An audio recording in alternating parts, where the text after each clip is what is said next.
Today we're going to challenge a deeply ingrained cultural idea about how we actually achieve our goals. We're diving into the core difference between passion and purpose. Specifically, we'll look at how passion is pretty emotional and fleeting, while purpose that gives us steady direction and discipline over the long haul. So get ready, because this might literally change how you approach your next big project. Follow your passion. I mean, we hear this advice absolutely everywhere, right? It's plastered on inspirational posters, it's the core message of pretty much every graduation speech, and it's the go-to advice we give our friends over coffee.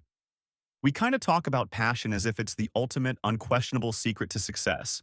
The whole prevailing wisdom basically says, hey, if you just love something enough, you'll magically make it. Well, it turns out that's not the whole story. As author Ryan Holiday points out in his book, Ego is the Enemy, passion can actually trap you. He makes this critical point that totally shatters our everyday expectations. Passion is not always the powerful positive force we think it is. When passion isn't controlled by purpose, it's straight up dangerous. It can completely blind us. Think about how these two forces actually operate.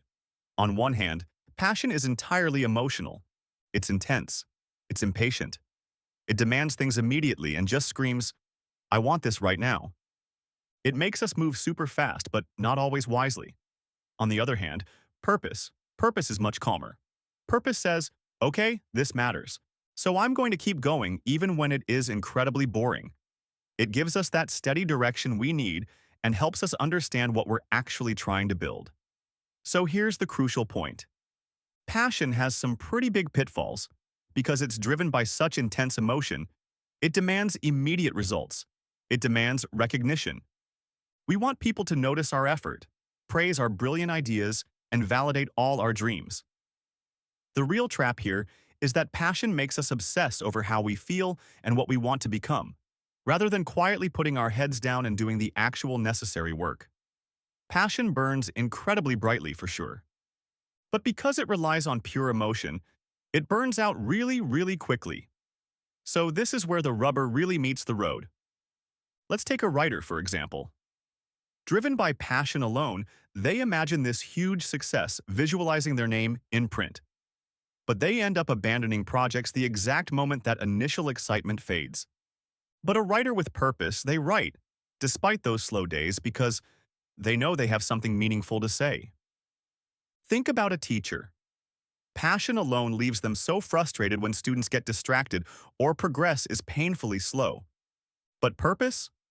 Purpose reminds them that real education is built on patience and consistency. It's the exact same for a business owner chasing shiny new ideas versus staying focused on the core problem. Or a student dreaming of straight A's versus, actually building those daily study habits. The contrast is literally night and day. Passion completely stops when it gets tired or criticized. Purpose just keeps going, even when the task feels completely ordinary. Now, hearing all of this, you might be wondering, wait, is passion actually a bad thing? Are we just supposed to become these soulless robots with no feelings? No way. Absolutely not. Passion isn't inherently bad. It gives us energy. It helps us take that first step. And honestly, it makes life exciting. We're definitely not trying to kill passion here. We're just trying to figure out how to manage it. Because here's what happens when we don't manage it. It turns into just noise. It turns into ego, impatience, and frustration, completely lacking clear guidance. When passion isn't guided by real purpose, all that excitement just becomes a dangerous distraction. Think about it. Have you ever felt super hyped about a project, spent the entire day just talking about it, felt super productive, but then at the end of the day, you realize you produced absolutely zero? That is unchecked passion. So to avoid getting totally lost in that fantasy, we have to realize that purpose just asks way better questions. Questions like, why am I doing this? Who does this actually help? What problem am I trying to solve here? What kind of person do I need to become to do this really well? What work needs to be done today, even if literally nobody notices? Going through these questions forces us right back to reality. True success isn't built by just riding a wave of emotion. It's built by clear direction, serious discipline, and a whole lot of humility. And making this happen requires a massive shift in our core mindset. Passion, which is so often driven by ego, basically looks in the mirror and asks, "How do I look?" It craves attention. It wants to prove something. It wants the world to say, "Wow, you're so talented." But purpose? Purpose just quietly grabs its tools and asks, "Okay, what needs to be done?" Purpose just wants to serve something bigger and actually make progress. When your identity isn't just built on praise, you become so much less fragile. Criticism doesn't destroy you, failure doesn't stop you in your tracks. And boredom. Boredom doesn't scare you anymore. Think of it kind of like this. Passion is the fuel and purpose is the map. Let passion be that spark. Let it give you the energy to jump out of bed in the morning, but never ever let it drive the car. Do not let passion hold the map. Because if you do, passion without purpose will just make you loud, restless, and you'll get easily discouraged the exact second you hit a roadblock. Instead, let purpose hold the map to give you that steady, reliable direction. Ultimately, it's that steadiness of purpose that actually gets you across the finish line.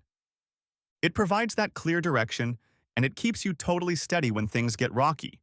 It helps you push through when the excitement inevitably fades, and it focuses you on your why, so you stay humble.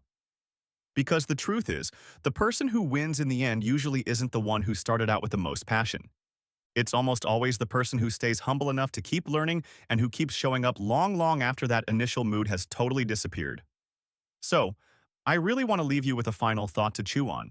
Passion started your journey, but what's actually keeping you walking? Take a moment to really think about that today.